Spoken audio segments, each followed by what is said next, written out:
26 জুলাই 14টি রাজনৈতিক দলের সঙ্গে বৈঠক করেন অন্তর্বর্তী সরকারের প্রধান উপদেষ্টা ডক্টর মোহাম্মদ ইউনূস। জাতীয় পার্টির চেয়ারম্যান মোস্তফা জামাল হায়দার বলেন, প্রধান উপদেষ্টা আগামী 4-5 দিনের মধ্যে নির্বাচন ঘোষণা করবেন। এর চেয়ে আনন্দের বার্তা আর কিছু হতে পারে না।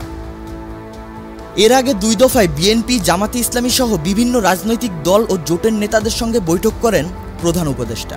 এরপর 26 জুলাই বিকেলে আরও 14টি দলের নেতাদের সঙ্গে বৈঠক করেন। বৈঠক শেষে মোস্তফা জামাল হায়দার বলেন, নৈরাজ্যের সমাধান করবে নির্বাচন।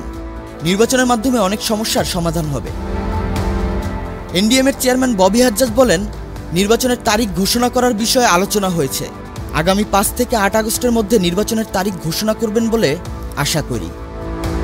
জমিয়তে ওলামায়ে ইসলামের মহাসচিব মঞ্জুরুল ইসলাম আফেন্দি বলেন, 5 আগস্ট পরবর্তী বাংলাদেশে আমরা একতাবদ্ধ থাকতে চাই, যেন ফ্যাসিবাদের দোসরেরা মাথাচাড়া দিতে না পারে।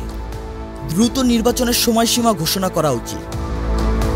ন্যাশনাল পিপলস পার্টির ফরিদুজ্জামান ফরহাদ বলেন, আমরা বলেছি নির্বাচনের তারিখ ঘোষণা করুন।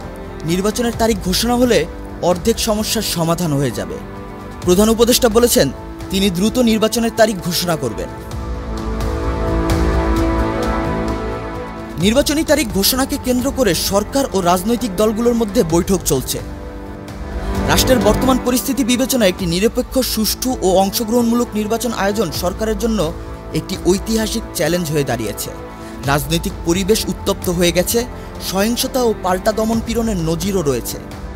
জনগণের আস্থা ফিরানো, আইন শৃঙ্খলা রক্ষা, এসবই একটি বড় challenge.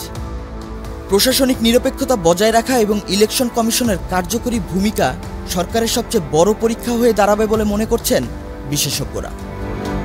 Hello Bangla news desk.